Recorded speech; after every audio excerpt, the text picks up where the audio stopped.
Hi friends, welcome back to our channel. இன்றைக்கி நம்ம வீட்டில் என்ன ஸ்பெஷல்னு பார்த்தீங்கன்னா காடை கிரேவி தான் செய்ய போகிறோம். தேவையான பொருள் தக்காளி, சின்ன வெங்காயம், புதினா, மல்லி, பட்டை வகைகள் மற்றும் காடை, இஞ்சி பூண்டு பேஸ்ட்டு. தேவையான அளவு வானலில் ஆயில் ஊற்றிக்கோங்க. அப்புறம் பட்டை வகைகள் எல்லாம் சேர்த்துக்கோங்க ஃப்ரெண்ட்ஸ். சேர்த்ததுக்கப்புறம் நல்லா பொரிஞ்சதுக்கப்புறம் சின்ன வெங்காயத்தை சேர்த்துக்கோங்க.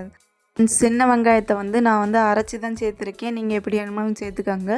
அது நல்லா கண்ணாடி பதத்துக்கு வதங்குற அளவுக்கு எண்ணெயில் அந்த பச்சை வாசம் நம்மலாம் போனதுக்கப்புறம் இஞ்சி பூண்டு பேஸ்ட்டு கொஞ்சமாக எடுத்து வச்சுக்கோங்க. அதையும் கொஞ்சமாக சேர்த்துக்கோங்க.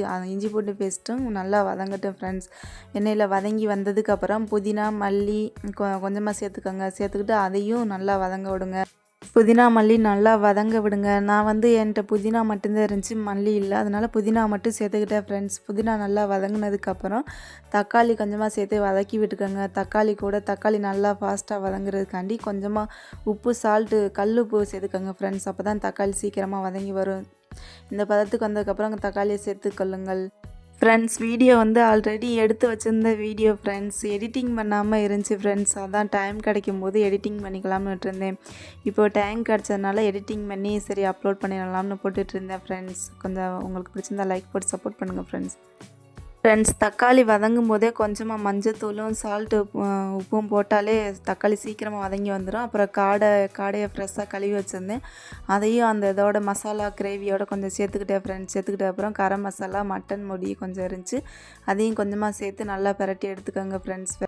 காடை மசாலாவில் நல்லா படும்படி நல்லா கிளறி விடுங்க ஃப்ரெண்ட்ஸ். கிளறி விட்டதுக்கப்புறம் கொஞ்சம் நேரம் ஆவியிலே வேக விடுங்க ஃப்ரெண்ட்ஸ். காடை மூடி போட்டு மூடுங்க. அதுக்கப்புறம் கிரேவிக்கு தேவையான அளவு குழம்பு மிளகாய் தூள் போட்டு தண்ணியில் கரைச்சி வச்சுருந்தேன் ஃப்ரெண்ட்ஸ். அதையும் கொஞ்சமாக காடை பாதி வேக்காடு வந்ததுக்கப்புறம் கொஞ்சமாக சேர்த்துக்கிட்டேன் ஃப்ரெண்ட்ஸ். அதை உப்பு, காரம் எல்லாம் சரி பண்ணிவிட்டு ஃப்ரெண்ட்ஸ் குழம்புக்கு தேவையான அளவு தண்ணி ஊற்றிக்கோங்க. நான் கிரேவி தான் செய்ய போகிறேன், அதனால் கிரேவிக்கு தேவையான அளவு தண்ணி ஊற்றிருக்கேன். நீங்கள் உங்களுக்கு எது விருப்பமோ அதை செஞ்சுக்கோங்க ஃப்ரெண்ட்ஸ். கொஞ்சம் நேரம் அந்த குழம்பு மிளகாய்த்தூள் அந்த பச்சை வாடை போகிற அளவுக்கு கொதிக்க விடுங்க ஃப்ரெண்ட்ஸ். கொதிக்க விட்டதுக்கப்புறம் குக்கரை மூடி போட்டு மூடிட்டு ஒரு 4 விசில் வைங்க ஃப்ரெண்ட்ஸு. 4 விசில் வச்சதுக்கப்புறம் பார்க்கலாம் ஃப்ரெண்ட்ஸ். இப்போதைக்கு மழை செம்மையாக மழை பெஞ்சிட்டு இருந்துச்சு ஃப்ரெண்ட்ஸ். மத்தியானம் ஒரு 12-1 மணி இருக்கும்.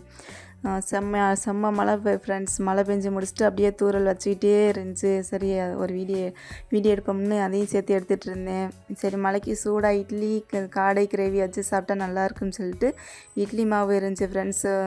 இட்லி சட்டியில் சுடுதண்ணி காய வச்சுருந்தேன். காய வச்சதுக்கப்புறம் சுடுதண்ணி காயட்டும் இட்லி சட்டியில் தண்ணி நல்லா கொதிக்கட்டும்னு சொல்லிட்டு வச்சுருந்தேன். இட்லி தட்டில் இட்லி 2 தட்டு இருந்துச்சு. 2 தட்டுலேயும் இட்லி ஊற்றிட்டு இருந்தேன் ஃப்ரெண்ட்ஸ். ஊற்றிட்டு அப்புறம் தண்ணி நல்லா சூடாயிடுச்சு, கொதிச்சிட்டு இருந்துச்சு. அப்புறம் இட்லியும் ஊற்றிட்டு எடுத்து வச்சுட்டு மூடி வச்சுட்டேன் ஃப்ரெண்ட்ஸ். கொஞ்ச நேரத்துலேயே சரின்ட்டு குக்கர் விசிலெலாம் போயிட்டு நல்லா ஆவியெல்லாம் போய் இறங்கிடுச்சு ஃப்ரெண்ட்ஸ். குக்கரை ஓப்பன் பண்ணி பார்த்தா காடை கிரேவி ரெடி ஆயிடுச்சு ஃப்ரெண்ட்ஸ். வாங்க சாப்பிடலாம். நீங்களாம் எப்படி காடை கிரேவி செய்வீங்கன்னு கமெண்ட் பாக்ஸில் கமெண்ட் பண்ணுங்கள். எனக்கு தெரிஞ்ச அளவு நான் வச்சுருக்கேன் ஃப்ரெண்ட்ஸ். உங்களுக்கு பிடிச்சிருந்தா சொல்லுங்கள். ஓகே ஃப்ரெண்ட்ஸ், சுட சுட காடை கிரேவி ரெடி ஆயிடுச்சு. அப்படியே கூடவும் இட்லியும் ஹாட் பாக்ஸில் எடுத்து வச்சுருந்தேன் ஃப்ரெண்ட்ஸ். இட்லியும் ரெடி ஆயிடுச்சு. மழைக்கு ஏற்ற மாதிரி சூடாக இட்லி ப்ளஸ் காடை கிரேவி சூப்பர் செம்ம டேஸ்ட்டாக இருந்துச்சு ஃப்ரெண்ட்ஸு. நீங்களும் உங்கள் வீட்டில் ட்ரை பண்ணி பாருங்கள். வீடியோ பிடிச்சிருந்தா லைக் பண்ணுங்கள், ஷேர் பண்ணுங்கள், கமெண்ட் பண்ணுங்கள், மறக்காமல் சப்ஸ்கிரைப் பண்ணுங்கள். டாட்டா பாய். நெக்ஸ்ட் வீடியோவில் பார்க்கலாம்.